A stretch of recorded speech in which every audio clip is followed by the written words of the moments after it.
Hello everyone, my name is Victoria Eshelby. I'm a Microsoft technical trainer, and the things I teach are data and AI within that domain sphere.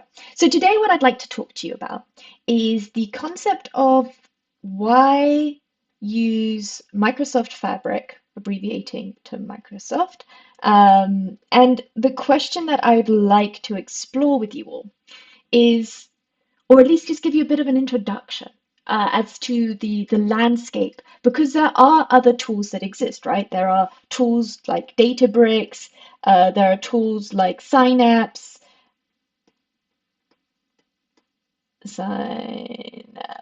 Analytics, there are tools like uh, machine learning, Azure machine learning.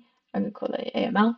And essentially, what I want you to know is we just want to talk a little bit about now that there's this new introduction, which is Fabric, which came out not too long ago, like maybe a year ago or so.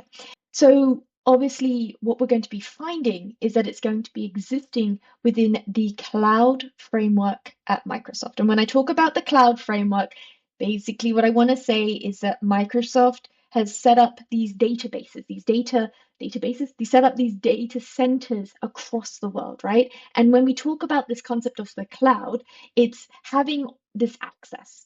So for instance, basically putting your local laptop or your server, your company server, to a specific location, and Microsoft takes care of that server, that makes sure that everything is maintained and monitored and sustainably looked after as much as it can, right? These are expensive tools.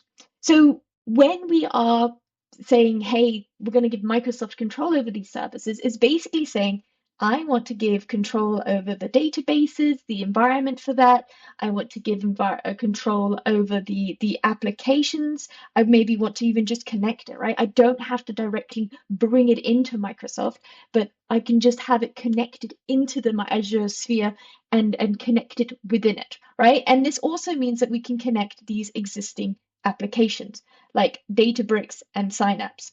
So Fabric came in, right? I think it's like this simple. Fabric came in trying basically saying, well, we have all of these different kinds of tools, and well, right now no one's really working together, right? We have our data scientists, potentially data engineers, interacting with Databricks, right? So these are the people that are quite comfortable programming. We have then they started to focus a little bit on this concept called data warehousing, and this is where Synapse really shined, right? So this was more primarily focuses on the data engineers. Data engineers. We also had Azure Machine Learning, again, directed to our data scientists, right? Data scientists. We had Power BI in the back end for our data analysts. And I'm just going to put this in brackets, Power BI, because Power BI is now a part of Fabric, right? So we had all of these different kinds of teams interacting with different services. And no one was really communicating. And if they were, it was quite disjointed because the data scientists had to write their code and they're like, here's this model I've built. The data engineers would be like, okay, we now need to think about how do we scale this up? How do we incorporate it back into our data infrastructure? And the data analysts were going, all right, so we have this model which predicts this information and we have this data. How do we represent this to everyone, right? How do we represent this to non-technical people? And so Fabric existed, or Fabrics came to the purpose that they wanted to create this one area, this one place where the data analysts, the data engineers, the data scientists could work in this singular environment. But that also created some problems, right? Because our data science team, our data analyst team, our data engineering team are going to be working in different fields, right? HR isn't going to be completely directly collaborating with finance, but they all have their own functions, and maybe they need to be creating something that's very specific to their organization function. So we needed to create some form of methodology inside of Fabric that would allow these companies to be in one place where these data engineers, these data scientists, these data analysts could interact with the data and collaborate a little bit more closely and integrate it a bit more closely.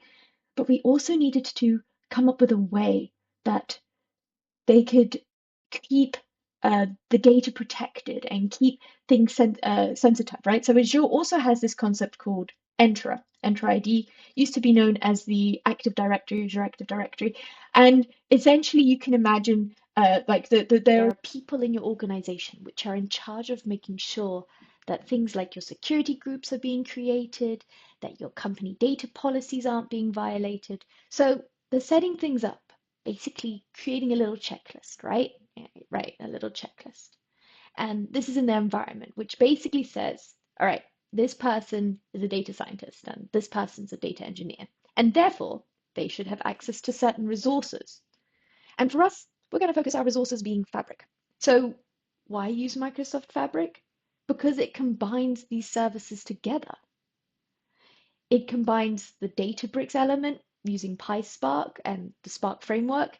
It combines the data lakes, the structure framework. It combines the data warehouse and pipelines from Synapse's side of things. And it allows us to build machine learning models using MLflow, as well as just working with Python or PySpark, depending on the data approach that we want to take, and as well as interact within and create these dashboards from it, right? So it's this integration tool which allows us to work more closely. So this is why Fabric looks really huge and sometimes overwhelming when you just get started. But it's because it's catering to these different audiences, and you just need to pick and choose the ones which match you and your job description.